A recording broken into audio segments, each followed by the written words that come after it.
Good morning, good afternoon, or good evening, whatever time zone you're in. Yes, welcome. Welcome back to Sip and Talk. Grab your coffee, grab your tea, or whatever you're sipping on today. Because we have a lot of ground to cover. We really do. And a super warm welcome back to all of our Sip and Talkers out there. We love having you with us. It is so great to be here. I mean, today is one of those moments where we are literally watching history unfold in real time. Yeah, no exaggeration. We're looking at a geopolitical shift so fast and honestly so severe that it is redrawing the map of the world as we speak. It is wild. Today's focus is Iran War D+5, the paper tiger myth shattered as Trump redraws the global order. A massive topic. Massive. We are talking about a 96-hour window of upheaval that has completely upended global defense, financial markets, and the entire technology sector. Right. And just to set the stage for you, the listener, our mission today is to unpack all of this complex data without taking sides. We are looking at cold, hard facts. Exactly. No politics, no endorsing actions. Just objectively analyzing how these events are rewriting the rules of the game, helping you cut through all the static out there so you can engage in your own independent critical thinking. Precisely. Because the reality is understanding the why behind these rapid shifts is absolutely crucial for navigating what comes next. So let's just get right into the military aspect, because the sheer scale of what unfolded caught a lot of people off guard. It caught everyone off guard. Right. Originally, military analysts had been buzzing about this targeted 2025 operation called Midnight Hammer. Yeah, Midnight Hammer. Which was widely expected to be a somewhat limited surgical strike, but that is not what materialized at all. Far from it. What actually unfolded on February 28, 2026 was a total overwhelming escalation. Yeah. Trump took to social media to announce Operation Epic Fury. And it was this lightning-fast, highly coordinated effort conducted alongside Israel's Operation Roaring Lion. Which is just a crazy level of coordination. Truly unprecedented. And what stands out here is the sweeping technological dominance demonstrated over those initial 96 hours. I mean, the numbers coming out of D+5, which is day 5 of the conflict, they are just staggering to look at. You really are. If you check the data, Iran's missile launch activity has plummeted by 86%. Wow. 86% in less than a week. And the Persian Gulf, completely cleared, entirely cleared of any Iranian naval presence. Right. We are looking at over 20 warships that have been either completely sunk or heavily damaged. It's an incredible display of force. And on top of that, Israel went in and destroyed roughly 300 missile launchers directly targeting critical nuclear development sites, including the Natanz facility. If we pull back and look at the broader implications, this wasn't just a heavy military strike. It was, for all intents and purposes, a formatting wipe of a traditional military structure. A formatting wipe. That is a great way to put it. The speed of modern technological warfare is shocking. It dismantles decades of infrastructure in a matter of days. With that kind of velocity and devastation comes a very real, very heavy human and political cost that we have to acknowledge to provide a balanced picture of the situation on the ground. It is a sobering reality. The human toll is heavy. It has been confirmed that Supreme Leader Khamenei was killed in the strikes. Yes.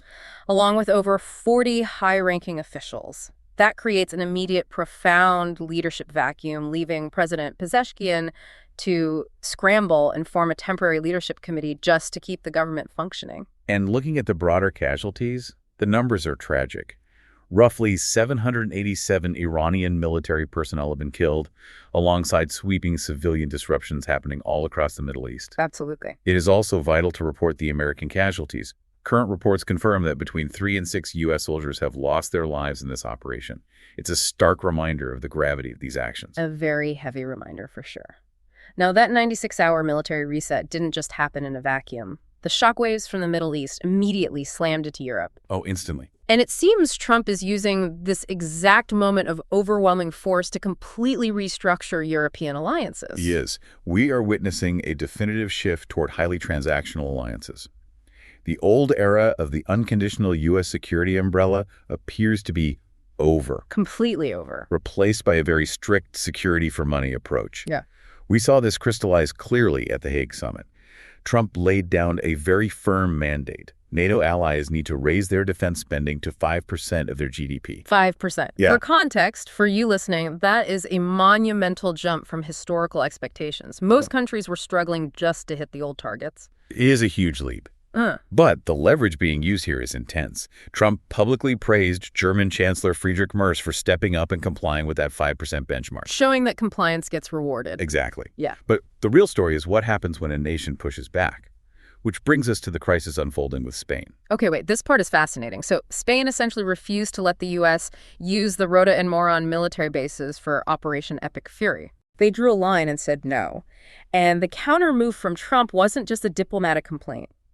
He directed Treasury Secretary Scott Bessent to look into cutting all trade with Spain. All of it. Am I understanding that correctly? Cutting off all trade over a base refusal.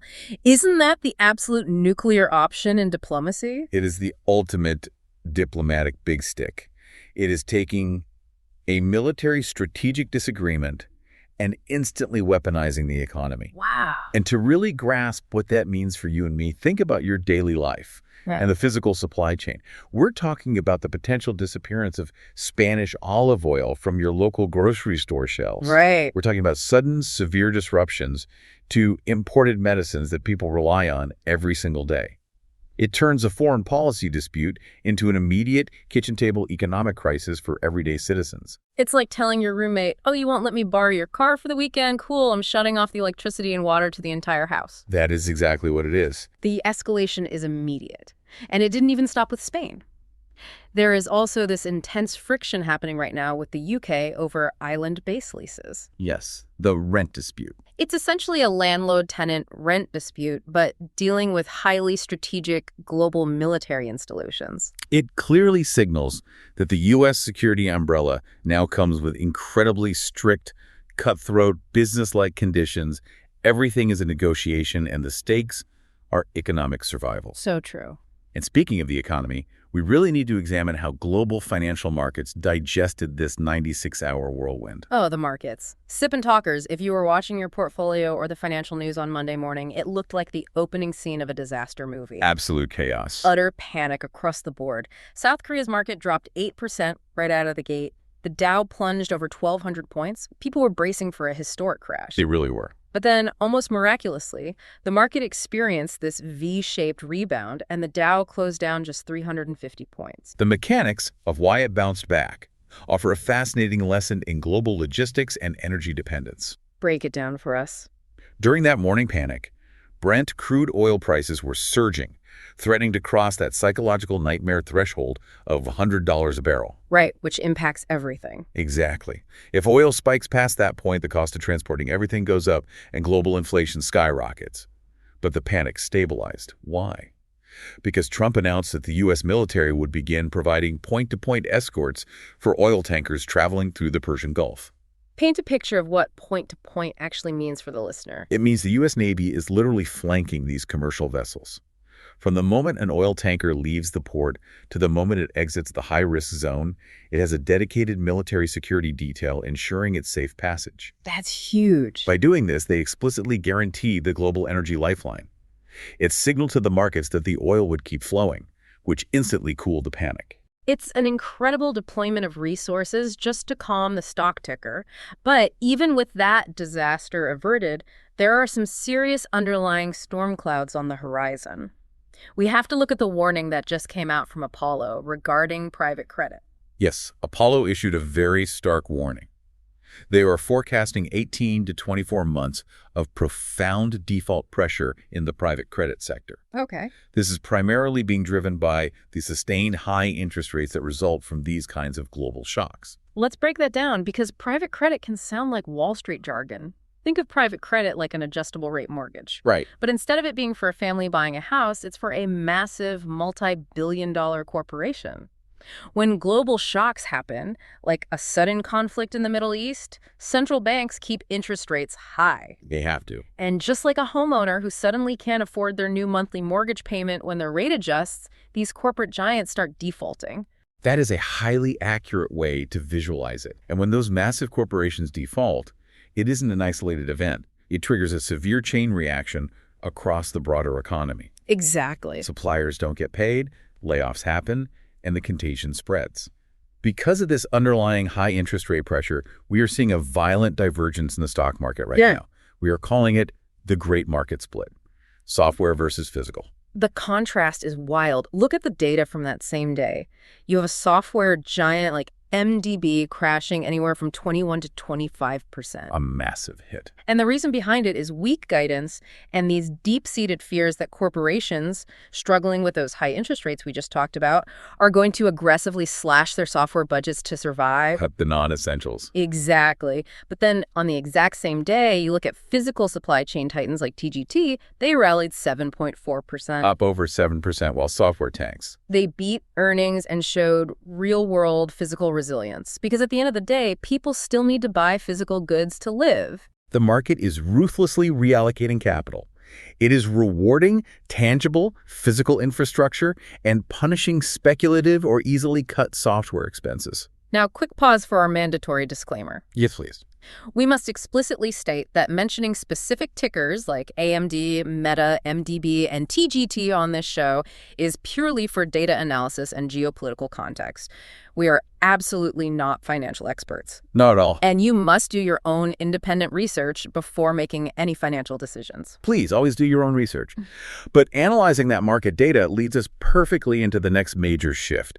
Because while traditional enterprise software is taking a severe hit, smart capital isn't just sitting in cash. No, it's moving fast. It is fleeing those traditional sectors and aggressively flooding into artificial intelligence and automated defense. Tsunami might be a better word than flooding. Let's talk about this epic 6-gigawatt deal. We are looking at a $100 billion data center deal between AMD and Meta. $100 billion. $100 billion. The scale of this infrastructure project is almost hard to comprehend. They are building out a 6-gigawatt facility. To put that in perspective, 6 gigawatts is enough electricity to power millions and millions of homes. It's unbelievable. We have officially crossed the threshold where AI compute power is no longer just a metric for the tech sector. It is a vital national strategic resource. It is on par with water, oil, or the electrical grid itself. It really is. It's the oil of the 21st century. And what caught my eye in the details of this deal is that AMD granted Meta a 10% equity subscription right. Yes, that is key. Help us understand what that actually means in plain English, because it sounds like more than just a standard business contract. It is much more than a vendor contract. An equity subscription right essentially allows Meta to buy into AMD's future success. It entwines their financial destinies. Oh, yeah, I see. By doing this, they're cementing a highly strategic tech-military alliance. It is the clearest signal yet that Silicon Valley is practically shaking hands with the Pentagon, merging commercial AI capability with national security interests. And you see this pivot happening all across the defense landscape. Yeah. Look at the defense tech startup Endural. Right. They just hit a $60 billion valuation, backed by major venture capital players like Thrive Capital and A16s. This symbolizes a profound pivot in how wars will be fought. A complete paradigm shift. We are moving away from the slow, traditional defense contractors of the 20th century and sprinting toward AI-driven automated warfare. The military of the future isn't just about boots on the ground. It's about algorithms, sensor fusion, and massive data centers. Which brings us to perhaps the most fascinating geopolitical reaction of all. How China is processing this sudden, dramatic shift in power dynamics and the shattering of the paper tiger myth. This is where the public narrative completely clashes with the behind-the-scenes reality. On the official front, China took a very predictable diplomatic stance. Very standard. Foreign Minister Wang Yi stood at the podium and strongly condemned the U.S. and Israeli strikes. It was the standard playbook of outrage. But if you look past the podium and observe their actual actions, it was total pragmatism. While they were officially condemning the strikes, they were quietly and rapidly executing an evacuation of 3,000 of their citizens from the region. Interesting. Even more tellingly, they were applying aggressive pressure behind the scenes on Iran not to block the Strait of Hormuz. Wait, let's explore that. Why would China actively pressure their own ally during a conflict? What is their underlying motivation there? It all comes down to energy dependency. China desperately needs to protect its crucial LNG, liquefied natural gas imports from Qatar. Ah, of course. Those shipments have to pass through the Strait of Hormuz. So China's pragmatic message was essentially, we will condemn the attacks publicly, but do not jeopardize our vital gas supply to retaliate. Wow. It perfectly illustrates the tension between outward diplomatic posturing and vital, real-world national interests. But the real whiplash wasn't in the diplomatic channels, it was on the Chinese internet. The collapse of the so-called paper tiger narrative was the fastest reality check in history. Pre-war, you had these extremely confident military bloggers boasting online. They were hyping up the Chinese YLC-8B radars, boldly claiming they would easily track American F-35s and insisting that the U.S. wouldn't dare launch an attack on Iran. They constructed this massive myth of invincibility around their allied defense networks. But post-attack, when those defense networks were dismantled in just 96 hours, that entire narrative evaporated. Just poof. Gone. Chinese netizens are incredibly observant, and they are not holding back. They're openly mocking the so-called experts who peddled that pre-war confidence, calling it the fastest face slap in history. And the trolling reached an international level. We saw 60,000 Chinese internet users flood the Israeli embassy's social media page. But they weren't there to protest the strikes. They were there to offer Sun Tzu-style tactical advice. That is wild. They were leaving comments like, you should target their water plants next. It was such a disruptive troll campaign that Israel formally complained to the UN about it. It is a truly bizarre collision of modern internet culture and high-stakes geopolitics.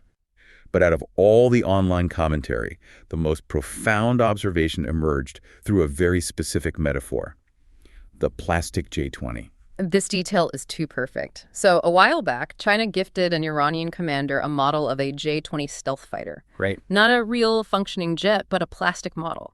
And right now, netizens are relentlessly using that image as a punchline. The joke is that against cutting-edge, AI-driven tech and overwhelming force, traditional geopolitical alliances are proving to be about as useful as a plastic toy airplane. It is a humorous take, but it contains a deeply profound truth. It shows that the public is waking up to the reality that technological and military superiority is the only metric that actually matters on the modern battlefield. Empty diplomatic promises and plastic models do not intercept incoming missiles. It really forces you to reevaluate everything. We've covered a 96-hour military reset, diplomatic trade wars involving olive oil, V-shaped stock market miracles, a $100 billion AI alliance, and internet trolls handing out tactical advice. It is a vast amount of information, and it proves we are navigating a completely new geopolitical era. I think it is important to pause here for a quick impartiality and empathy check. Absolutely. We've discussed some intense, heavy realities regarding this 2026 conflict today. Please remember that our analysis is based entirely on objective facts and market data. We hold absolutely no prejudice, and we are not casting criticism toward any nation, any group, or any people. That is exactly right. Our only goal is to help you look past the surface-level headlines. We want to encourage independent, critical thinking in a world that can often feel chaotic and overwhelming. You need to see the entire board clearly to understand the game being played. Well said. And if we synthesize everything we've talked about today, it leaves us with a truly provocative question to ponder. Let's hear it. When traditional state-of-the-art national defense networks can be completely dismantled in 96 hours. Yeah. And when the smartest capital in the world is flooding into AI data centers that require the power grid of a small nation, who will be the true superpower of the next decade? Wow. Think about that, Sip&Talkers. Is the true superpower of the 2030s a traditional government waving a flag? Or is it a tech giant controlling the absolute bedrock of our digital, physical, and military infrastructure? It completely reframes how we must think about global dominance, security, and the future of the economy. That is a heavy question to mull over on your commute today. My brain is buzzing from all of this. If you enjoyed the Sip and Talk session and love breaking down the facts with us, please enthusiastically hit that subscribe button. Subscribe to Sip and Talk so you never miss an update. We absolutely love bringing these conversations to you. And if your politically overheated brain needs a chance to cool off after all this heavy geopolitical analysis, we have the perfect remedy for you. Yes, you have to go check out our good friend Mickey and his YouTube channel, Mickey to Life. Mickey just uploaded this super relaxing, incredibly beautifully shot travel vlog from his trip to Norway. It is the absolute perfect palate cleanser. It really is. Although, I have to point out, he stayed in this bizarre rocking bed in one of the hotels. Seriously, I watched the video, and I just have to ask, can you even sleep in that thing? I get seasick just looking at it. But it is highly entertaining and incredibly relaxing, so definitely go check out Mickey to Life on YouTube. Do it. Support Mickey, support us, and keep thinking critically, Sip and Talkers. Thank you so much for spending your time with us today. We will catch you on the next one. Peace out. Stay curious, everyone. Peace out.